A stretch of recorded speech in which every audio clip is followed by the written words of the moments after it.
नमो बुद्धाय दोस्तों, सारनाथ में भगवान बुद्ध ने अपना पहला उपदेश दिया था। यहीं से उन्होंने धर्मचक्र प्रवर्तन प्रारंभ किया था। सारनाथ में अशोक का चतुर्भुज सिंह स्तंभ, भगवान बुद्ध का मंदिर, धमेख स्तूप, चौखंडी स्तूप, सारनाथ का वस्तु संग्रहालय, नवीन विहार, मूलगंधकुटी आदि दर्शनीय स्थल हैं।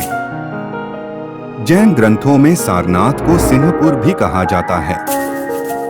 जैन धर्म को मानने वाले इसे अतिशय क्षेत्र मानते हैं। श्रेयांसनाथ के यहाँ गर्भ, जन्म और तप ये 3 कल्याणक हुए हैं। यहाँ के जैन मंदिरों में श्रेयांसनाथ जी की प्रतिमा है। इस मंदिर के सामने ही अशोक स्तंभ है। कभी सारनाथ बौद्ध धर्म का प्रधान केंद्र था, पर मोहम्मद गौरी ने हमला करके इसे नष्टभ्रष्ट कर दिया था। पर अब इतिहास के विद्वानों और बौद्ध धर्म के अनुयायियों का ध्यान इस ओर गया है और उन्होंने सारनाथ को वापस उसका पुराना स्वर्ण युग लौटाना शुरू कर दिया है। तो आइए जानते हैं भगवान बुद्ध ने अपना पहला उपदेश कहाँ और किसको दिया था। तो दोस्तों, यदि चैनल पर नए हैं तो चैनल को सब्सक्राइब करके बेल आइकन को प्रेस कर लीजिए, जिससे आपको ऐसी जानकारियां हमेशा मिलती रहेंगी। दोस्तों, संबोधि प्राप्ति के बाद बुद्ध ने अपना प्रथम धर्मोपदेश सारनाथ में 5 भिक्षुओं कौंडिन्य, वप्पक, भद्दीय, अस्सजी और महानाम को दिया। बौद्ध इतिहास में उस प्रथम धर्मोपदेश को धम्मचक्र प्रवर्तन कहते हैं।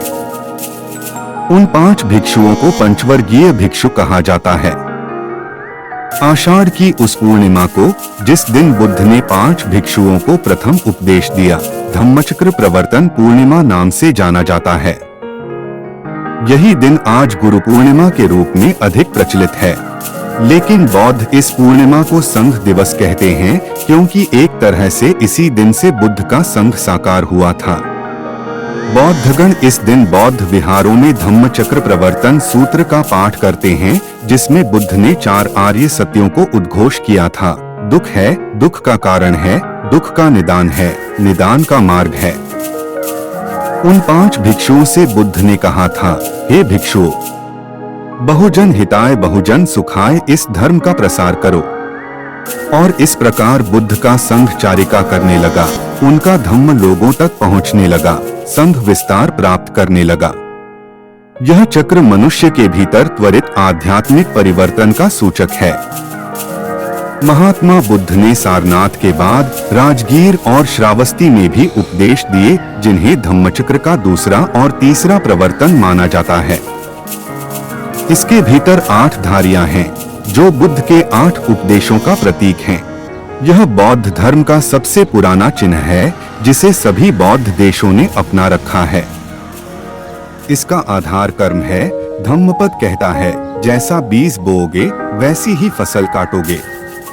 जो अच्छे काम करेंगे उन्हें फल भी अच्छा ही मिलेगा, जो बुरा करेंगे उनको परिणाम भी बुरे ही मिलेंगे। हमारे राष्ट्रध्वज के बीच में जो चक्र है, वह बौद्ध धर्म के ही धम्मचक्र पर आधारित है।